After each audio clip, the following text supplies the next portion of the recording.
Hi everyone, welcome to Pragati Vichar Poetry Festival 2022. On the occasion of World Poetry Day, we all gather here to celebrate our love for poetry, and I hope that through this event we will be able to pay respects to the poetry and its connoisseur. So welcome everyone. Today we have Anamika Joshi, Dipali Agarwal, and Rekha Mehra with us. Welcome, and we are so honored to have you all today with us for the Poetry Festival. And welcome. Thank you. Thank you. Thank you, Jyotsna. So first, I would like to introduce you all of you. So first, we have Rekha Mehra.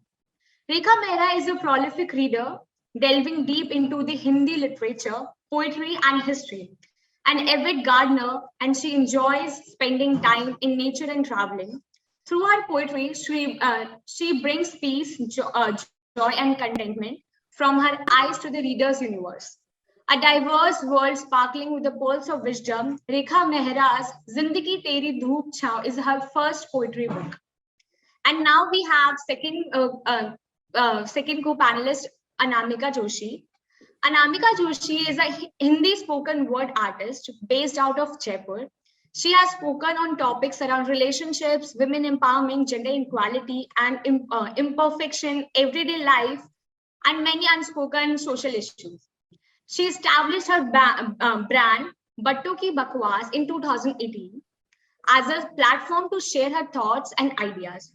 Owing to her unconventional approach to writing, she has been widely covered by popular digital and print media houses like Brut India, Midday, Femina India, The Queen, The Better India, Scoop Whoop, Rajasthan Patrika, The New Indian Express, etc.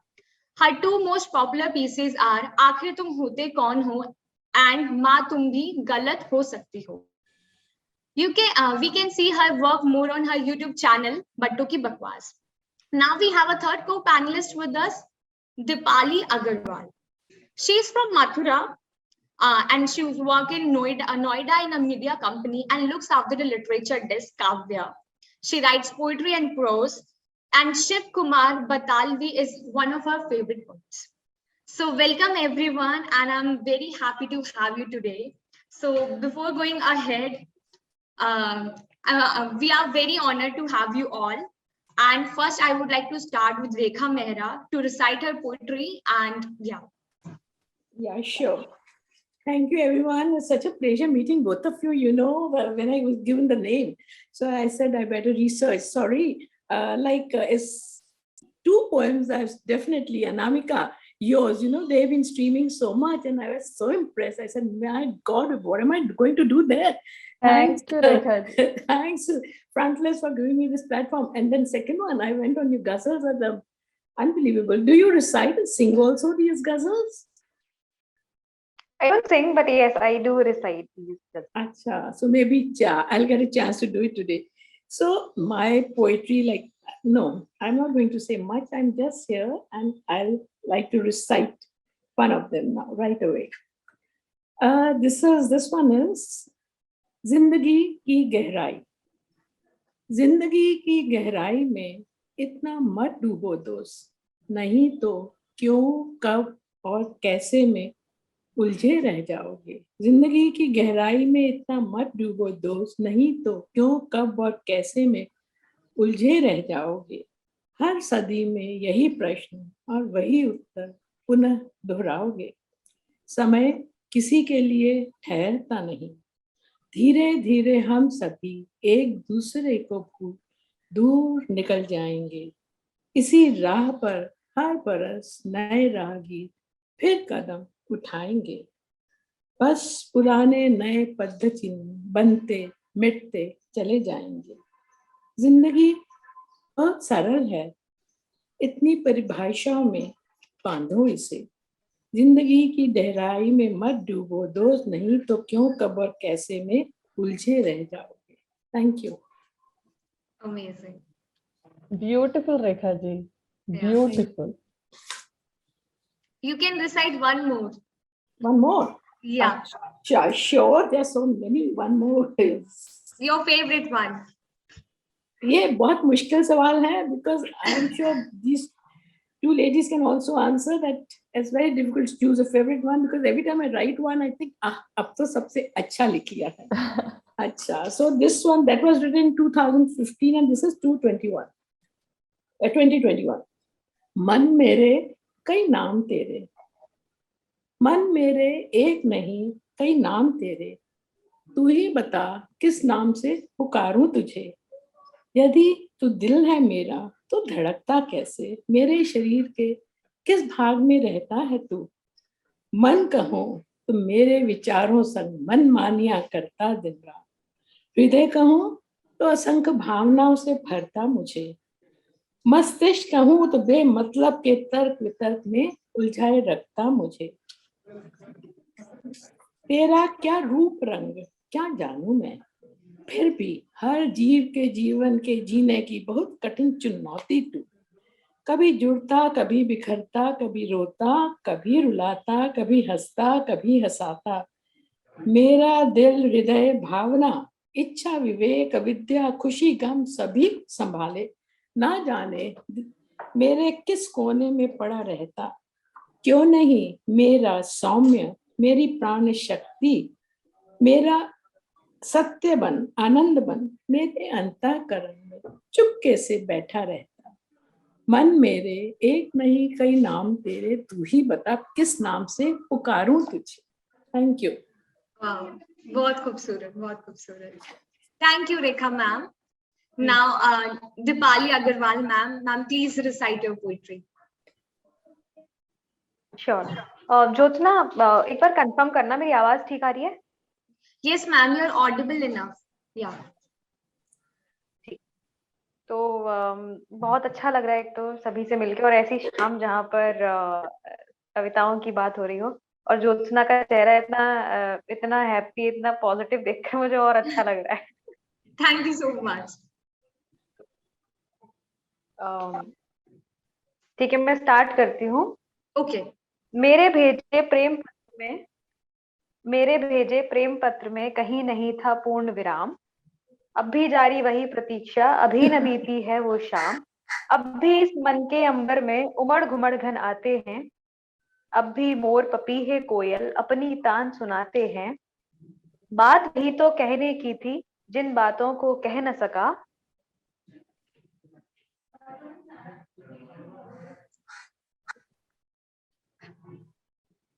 I think I lost the connection, right?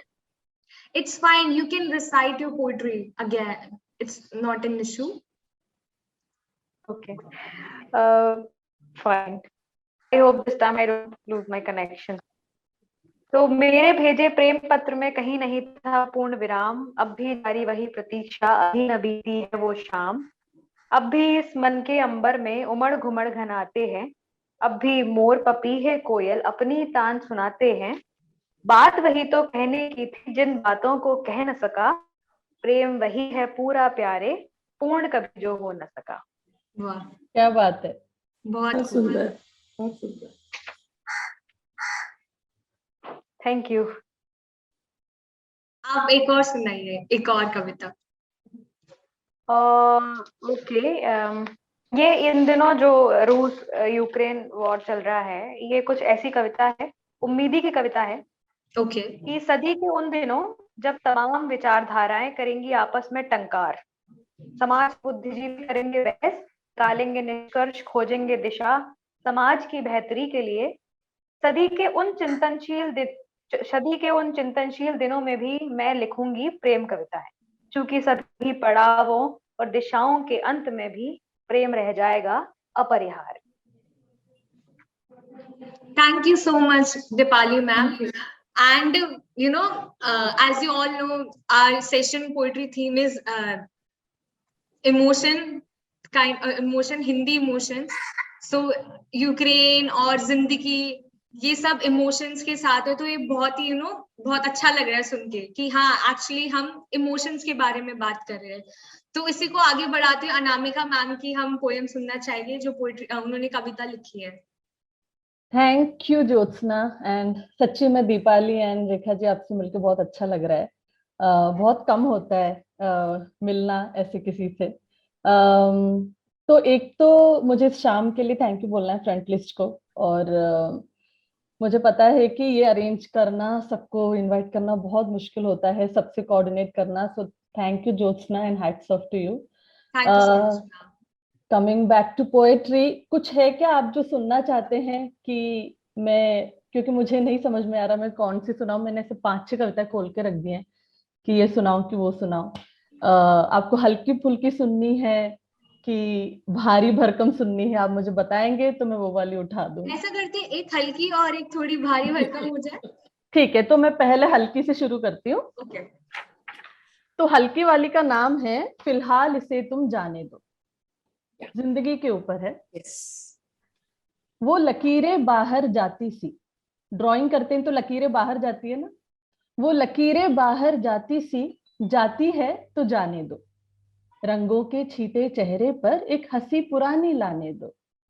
बांध कर रखी जुल्फों को खुलकर उलझ तो जाने दो.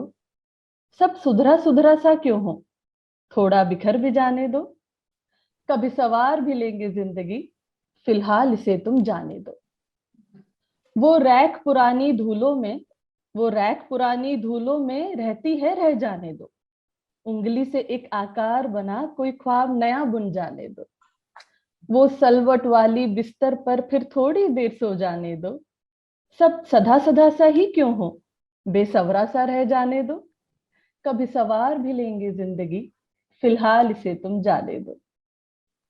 रुकी हुई वो घड़ी तुम्हारी, रुकी हुई वो घड़ी तुम्हारी बेवक्त समय बतलाने दो. उस दाग लगी हुई चुन्नी को यूं बेपरवाह लहराने दो. शीशे पे वो बिंदी मेरी एक हंसी निशा बनाने दो. सब जमा जमा सा ही क्यों हो, बेतरतीबी झलकाने दो. कभी सवार भी लेंगे जिंदगी, फिलहाल इसे तुम जाने दो. लास्ट है, वो डब्बे ऊंचे नीचे ही, जो रसोई में हम डब्बे जमाते हैं, वो डब्बे ऊंचे नीचे ही बेमेल से यूं जम जाने दो. चौखट पे चप्पल उतरी सी, उनको भी सुस्ताने दो. जब मन उलझा उलझा सा हो तो रंगोली बिगड़ भी जाने दो.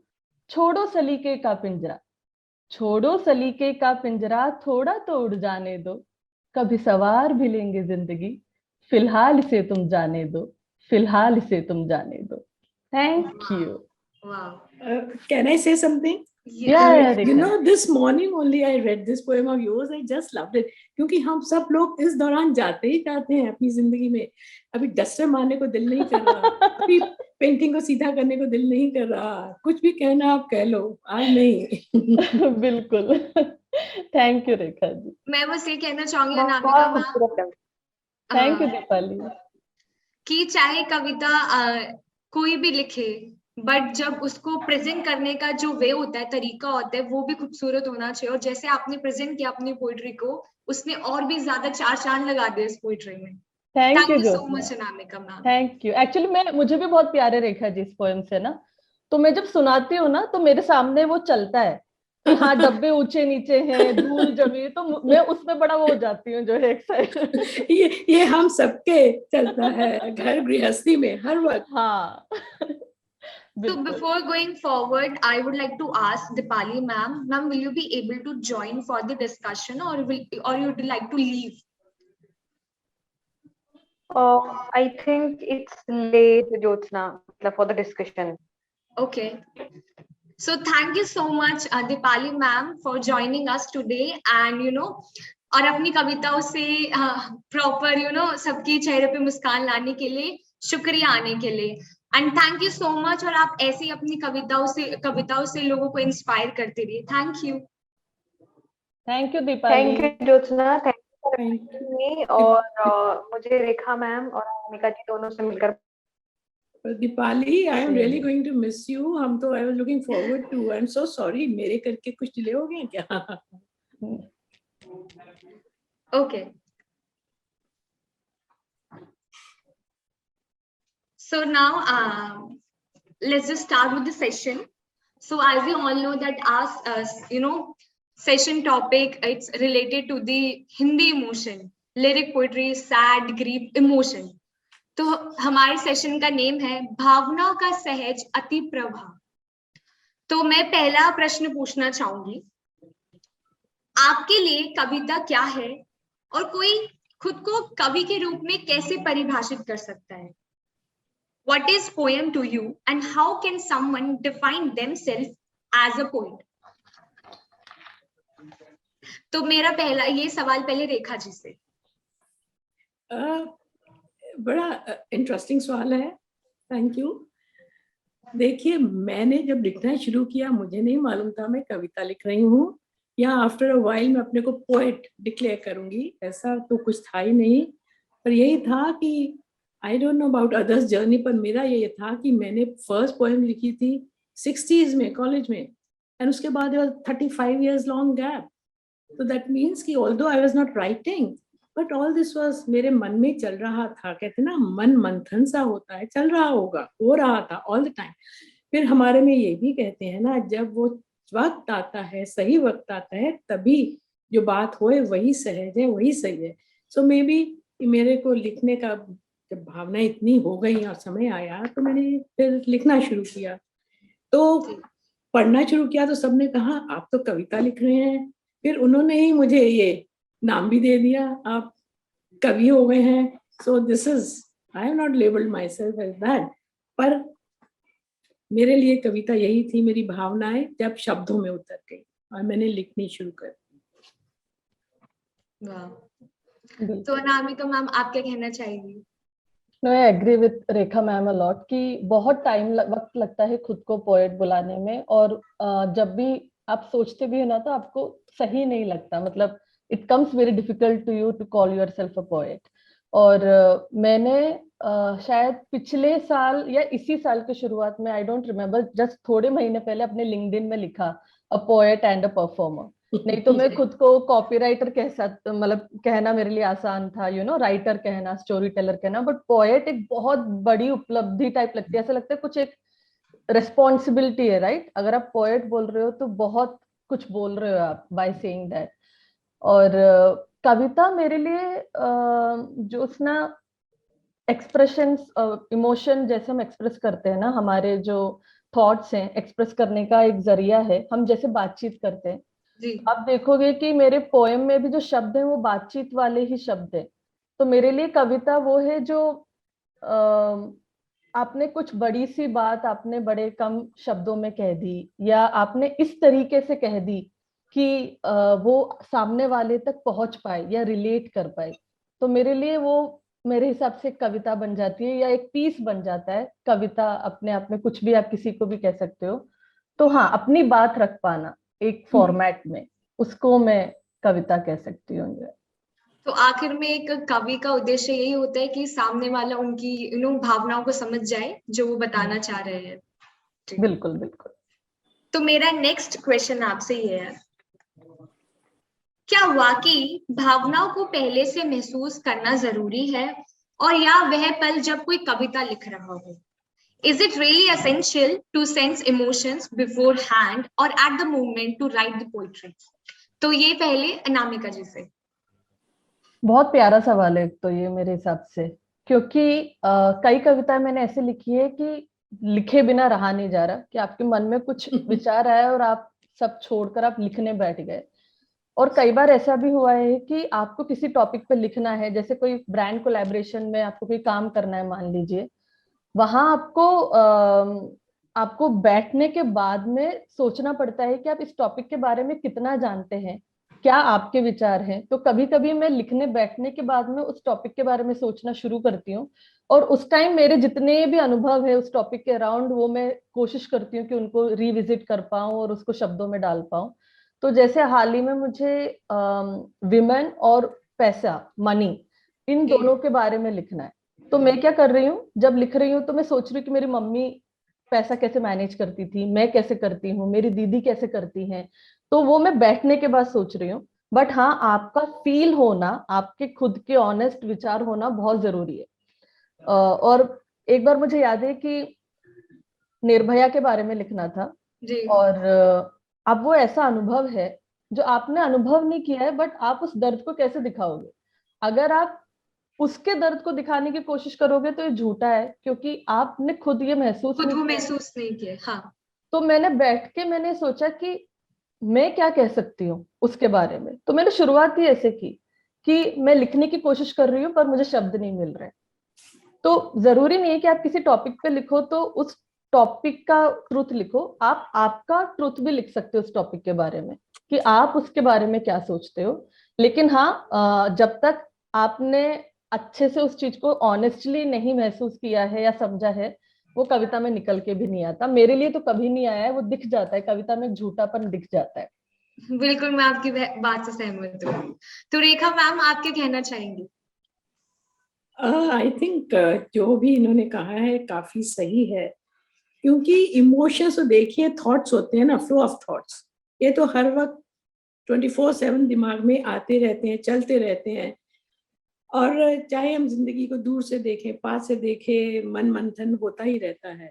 वो होता है जब कोई सिचुएशन आती है बहुत हावी हो जाए, तब तो ऑफ कोर्स तो थॉट्स आगे आ जाते हैं, साथ जुड़ जाते हैं। और जैसे इन्होंने कहा कि कुछ एक्सपीरियंस भी साथ में चलना चाहिए, भावनाएं वो वैसे उससे जुड़ी हुई होनी चाहिए। तो जैसे ये जो एक पोएम मैंने लिखी थी शोर, तो उस वक्त इतना शोर, कोविड के पहले की बात है, जहां हम रहते हैं शहर के बीच में, इतना शोर होता था तो घबराहट हो जाती थी। तो ये अपने शहर पे लिखी थी मैंने। तो ये बिल्कुल उस सिचुएशन से उस वक्त रिलेट कर रही थी। पर देन उसके बाद जब कोविड भी शुरू हुआ था, I was going through that phase, तब मैंने 2 लिख दी। तो वो मेरी भावनाएं उस सिचुएशन में एकदम पूरे से फिट हो रही थी। सो ये भी है कि अपने मन से सिचुएशन क्रिएट करना भी मुश्किल होता है, हम लोगों को कुछ तो महसूस करना ही होता है, जी। और वो भावनाएं भी घूम ही रही होती हैं। So as a situation comes, वो उसमें मिलती जाती हैं, फिट होती जाती हैं। सो दोनों साथ साथ ही चलते हैं, I think. Okay. Rekha ji, शोर सुनाइए ना। हाँ शोर हाँ, सुनाऊं? क्यों नहीं, क्यों नहीं। तो अच्छा, आप दिल्ली में हैं? मैं जयपुर में। अच्छा, आप जयपुर में। तो है, जयपुर तो फिर भी बहुत सुंदर शहर है, बड़ा शांत है। तो बॉम्बे की कहानी सुन लीजिए। जी, क्या बात। सुनाइए। ये देखिए, मेरा शहर, ये मेरा शहर कैसा है, सोता ही नहीं, लगता है यहाँ रात तो होती ही नहीं। सुबह से रात बस शोर ही शोर, सड़कों पर गाड़ियों का, उनके बजते हॉर्न का शोर, कार से उठते एक दूसरे की खूब मार पिटाई करते, गौली गाली गलौज उसका शोर, अपने जान बचा हथेली पर रख बस ट्रेन के पीछे भागते मेरे पदयात्रियों का शोर, रात के भोजन के बाद रसोई घर से शोर, उड़ते गिरते बर्तनों का शोर, दिन के हर पहर में बस शोर ही शोर, नींद से बोझल आंखें, सोने को आतुर, अचानक दीवारों को चीरती सिसकियों की शोर, पति पत्नी की अधूरी आकांक्षाओं का शोर, बच्चों को फटकारते जोर से चिल्लाते अपनी उम्मीदों को साकार करने की इच्छा में माँ बाप का शोर, दिन भर बाहर सड़कों पर शोर, जिंदगी रात को तेरी कश्मकश से दबी मन की उदासी का शोर, ये मेरा शहर कैसा है, सोता ही नहीं, लगता है यहाँ रात होती होते ही ही नहीं। नहीं। Thank you. क्या वाह, बात है रेखा जी। बहुत खूब, बहुत सुंदर। Thank you. तो मेरा अगला सवाल है, कविता मानव मन में भावनाओं को कैसे प्रेरित कर सकती है? जो कविताएं हैं, how can a poetry impel emotions in the human minds? तो पहले Rekha ma'am. In the human mind, देखिए कवि के मन में या सुनने वालों के मन में, एक तो है जो लिख रहा है, उसके मन में तो भावनाएं, आई थिंक कवि के मन में शायद आप भी बता सकेंगे, क्या भावनाएं औरों से ज्यादा होती हैं? वो क्या ज्यादा दूरदर्शी होते हैं, क्या ज्यादा महसूस करते हैं जिंदगी को? मालूम नहीं, शायद। और वो कविता अब उनको कैसे प्रभावित करती है, या वो कैसे लिखने पर उतरते हैं? कविता जो है, जब भावनाएं बहुत बढ़ जाती हैं, उनका बहुत आत्ममंथन हो जाता है, इंट्रोस्पेक्शन हो जाता है, हमारे अंदर बहुत कुछ हो जाता है, as and when situations keep coming, they keep coming together, और हमारी वो कविताएं बनती जाती हैं और हम लिखते चले जाते हैं। तो आई थिंक अब जैसे लिटरेचर में जो फिक्शन या नॉन फिक्शन होता है, उसमें भी इमोशंस फीलिंग्स तो आती ही रहती ना धीरे धीरे, बट क्योंकि सो कंप्रेस कविता, तो इसमें शायद ज्यादा हम महसूस करते हैं, थोड़े ही शब्दों में बहुत कुछ कहा जा सकता है। Thank you Rekha ma'am. तो अनामिका मैम, आप क्या कहना चाहेंगे? तो मेरे लिए अगर किसी के मन में इमोशंस लाना है ना, तो उसका मुझे मेन फैक्टर ऐसा लगता है रिलेटेबिलिटी, कि आप सामने वाले को ऐसा लगे कि अरे यार ये तो मेरे मन की बात है, अरे यार यही तो मैं सोच रही थी, यही तो मुझे कहना था। तो जहां पर वो रिलेटेडनेस आ जाती है ना, आपने वो भाव निकाल लिए। क्योंकि मैंने ये चीज नोटिस की है कि जो इमोशन मुझे लगता है कि वेरी पर्सनल टू मी है, वो एक्चुअली कई लोगों के इमोशंस होते हैं, क्योंकि वो ऑनेस्ट इमोशन है। आपको लगता है नहीं नहीं ये तो मैं अपने एक्सपीरियंस के हिसाब से कह रही हूँ, बट आप जब बोलते हो तो सामने वाले 10 लोग बोलते हैं अरे हाँ ऐसा तो हमारे साथ भी होता है। तो वो रिलेटेडनेस पकड़ पाना, इतना मजा आता है जब आप कविता सुनाते हो और सामने वाला कहता है कि हमारे मन की बात कह दी, मजा आ गया। तो लगता है हाँ, अब ये इमोशन जो मैंने फील किया ना, ये सामने वाले के मन में भी मैं जगा पाई, या फिर उनको भी सेम इमोशन एक्सपीरियंस करवा पाई। तो मेरे हिसाब से वो रिलेटेडनेस रखोगे ना अगर आप, और वो रिलेटेडनेस और किसी से नहीं, बिल्कुल ऑनेस्टी से लिखने से आती है। मतलब इतनी लेवल की ऑनेस्टी कि आप ये नहीं देख रहे कि मैं अच्छी कविता लिख रही हूँ क्या, है ना। वो बहुत बड़ा मुझे लगता है कि अरे आप अच्छी कविता लिखने के बारे में मत सोचो, आप जो कहना चाह रहे हो वो बिल्कुल अपने मन की ही बात कह रहे हो, कि आप इधर उधर से जो आपने सुना है वो कह रहे हो, उसमें बहुत डिफरेंस है। तो आप अच्छी कविता लिखने की कोशिश करोगे तो वो आप शब्दों पे ध्यान दोगे कि मैं कौन से शब्द यूज करूं, कैसे दिखाऊं कि मैं बहुत ऊंचा सोचते हूँ, या फिर मेरी वोकैब बहुत अच्छी है। तो वहां पर हम थोड़ा फिसल जाते हैं। पर मुझे ऐसा लगता है कि कनेक्टेडनेस के लिए ऑनेस्टी से पोएम लिखो, बिल्कुल आप जैसे सोच रहे हो। So thank you Anamika ma'am.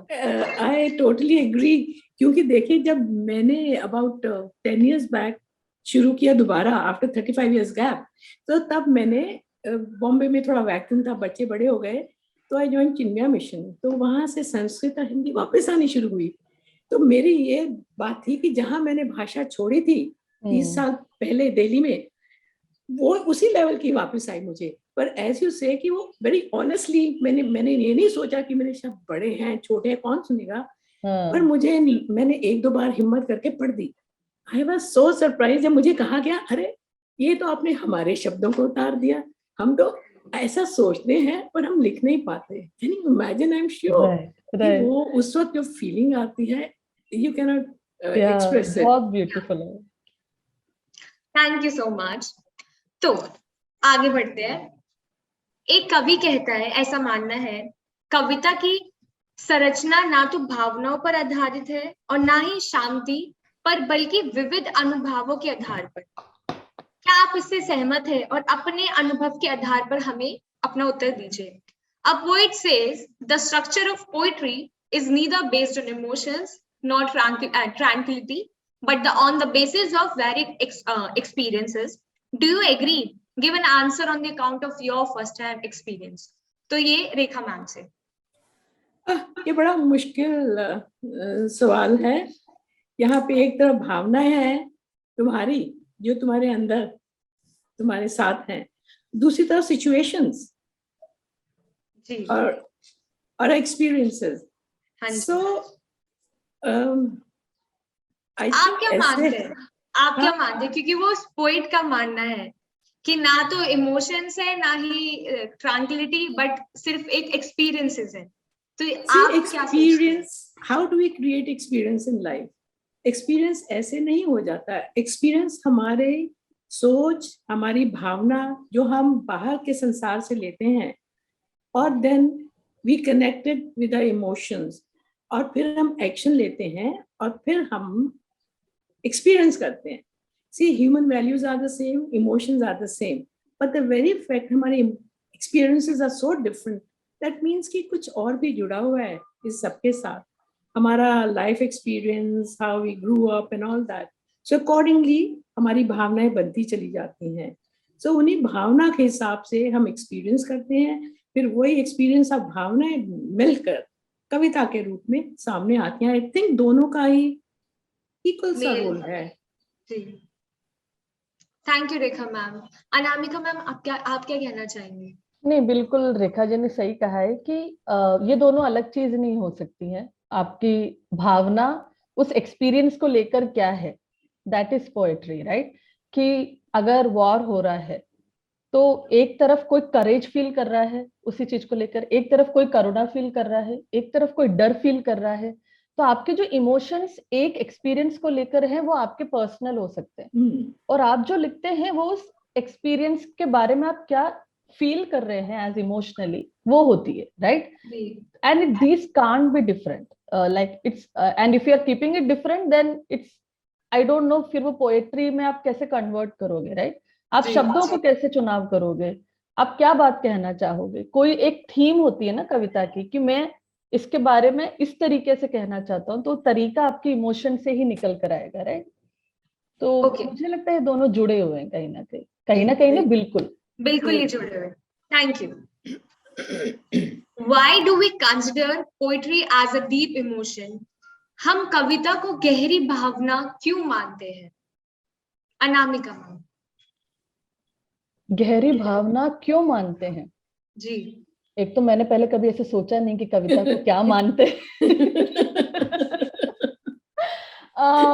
मुझे गहरी हल्की ऊपरी नहीं पता। भावना है, क्योंकि जब भी कोई भी पोइट्री पढ़ता है, कोई भी कविता पढ़ता है, कुछ ना कुछ वो उससे लेता है, ऑलवेज गेट समथिंग, और उनको वो इन्फ्लुएंस और इंस्पायर तो करती है एक तरीके से। दे स्टर इमोशन इन आवरसेल्फ। देखो, तो अगर क्यों? आप रूट पे जाओगे ना कविता का, कविता कहनी इसलिए शुरू की क्योंकि आप जन जन तक या तो एक कहानी बोलना चाहते थे। ये गाथाएं जो होती थी ना, वो कविता के रूप में या स्टोरी टेलिंग के रूप में ग्रुप ऑफ पीपल बोलते थे, गांव गांव में जाकर उसके बारे में बातें करते थे। तो कविता का या स्टोरी टेलिंग का कोर एसेंस ये था कि वो कोई बात जनता तक बड़े लेवल पे पहुंचाना चाहते हैं, इन अ वे जो रिदमिक हो, जो उन तक पहुंच पाए उनके ही शब्दों में, उनके ही भावों में। और आज के डेट में हम कई चीजों पर कविता लिखते हैं, प्यार पे लिखते हैं, अपनी रोजमर्रा की जिंदगी में लिखते हैं, कैसे भी लिखते हैं। पर मतलब मुझे ऐसा लगता है इसलिए गहरी कविता बोल सकते हो कि गहराई होती है कविता में, क्योंकि कविता का एक पर्पस होता है।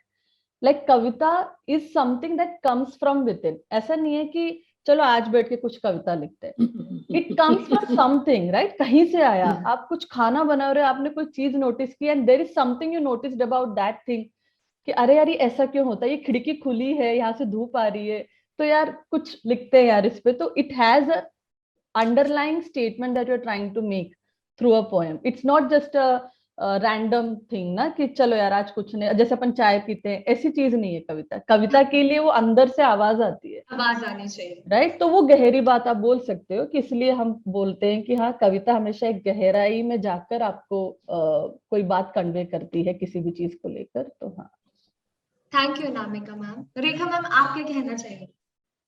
मेरे ख्याल से कविता इमोशन ही है एक तरह से। सो इमोशंस होती हैं, वो इन्वोक होती हैं और वो कागज पे उतर आती हैं। So this is what I feel. Yeah true. Okay, thank you so much. तो मेरा आखिरी सवाल है। Okay, according to poet connoisseur, romantic poetry symbolizes overflowing emotions. To keep the emotion in the mind, I recall this poem that struck me profoundly from the national bard Rabindranath Tagore, Unending Love. Right? What would you like to say regarding the essence of romantic poetry? काव्य पारखी लोगों के अनुसार romantic कविता अति प्रवाहित भावनाओं का प्रतीक है। भावना को ध्यान में रखते हुए मुझे एक कविता याद आती है जिसने मुझे गहराई से प्रभावित किया, अनंत प्रेम, जो कि रविंद्रनाथ टैगोर द्वारा लिखी गई है। रोमांटिक कविता के सार के बारे में आप क्या कहना चाहेंगे? क्योंकि यहाँ हमारा सेशन का नाम भी वही है कि भावनाओं का सहज अतिप्रभा, और ऐसा कहा जाता है कि रोमांटिक पोइट्री ही सबसे ज्यादा इमोशंस को डिपिक्ट करती है। तो अनामिका मैम, आप क्या बोलना चाहेंगे इसके बारे में? तो मैं है ना इसके बारे में बोलने के लिए बिल्कुल भी वो नहीं हूँ क्योंकि मैं रोमांटिक पोएम बहुत कम लिखती हूँ, है ना। जी। मेरे लिए बट रोमांटिसिज्म का आपकी भी एक एंगल है। बट आपके प्रोफाइल में लिखा है कि that आप रिलेशनशिप के ऊपर भी लिखते हैं, हाँ, तो मैं कहीं ना रिलेशन, कहीं वो रोमांस से कनेक्ट करती है। ट्रू ट्रू, तो मेरे लिए रोमांस है ना, वो नहीं है चांद तारे या टूट जी। के मर जाऊंगा और प्यार में लुट जा, वो मैं नहीं ला पाती। वो मेरी शॉर्टकमिंग मान सकते हैं आप। मैं रिलेशनशिप पे भी लिखती हूँ ना, तो अगर आप देखेंगे तो अगर मैं बेटी पे लिख रही हूँ तो माँ का बेटी के लिए प्यार, you can consider it as a part of romance, but with between like mother and a daughter.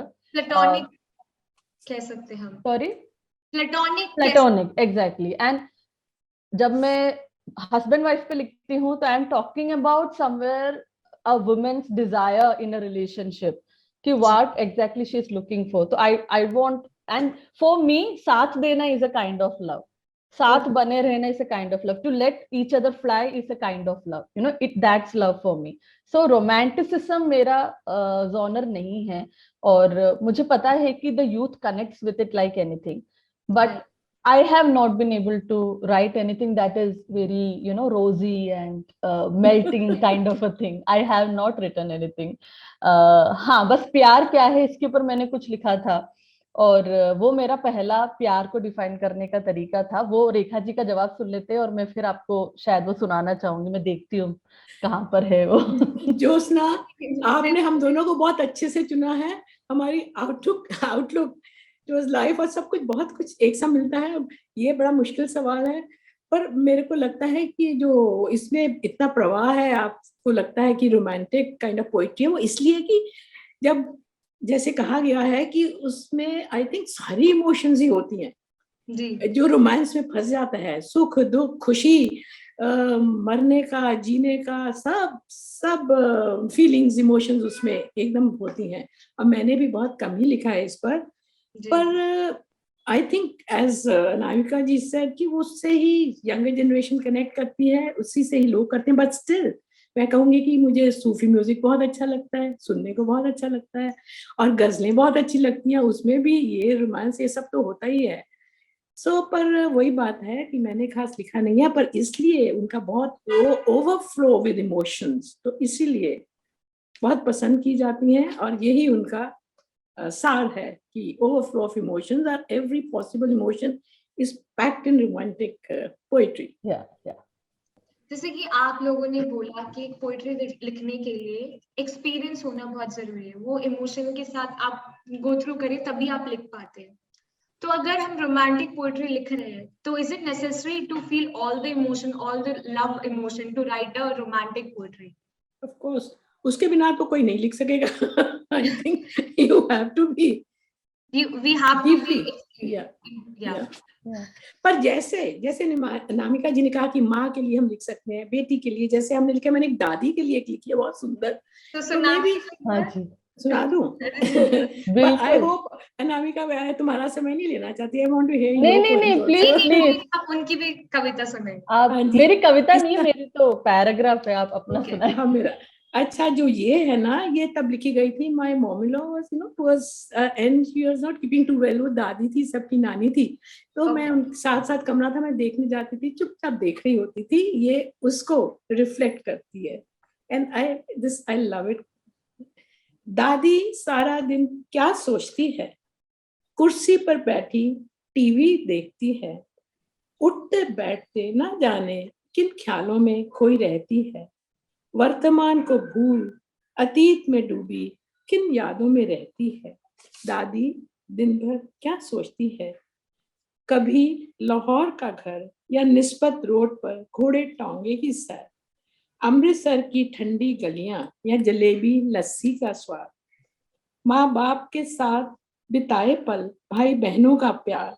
दादी दिन भर क्या सोचती है, एक एक कर सब दूर हो गए उससे, अकेली सी अनजान शहर में खाली सी जिंदगी, जिसमें न गम की गुंजाइश न आंसुओं की बौछार, आंखों की नमी कई बरस पहले दादा संग निकल गई।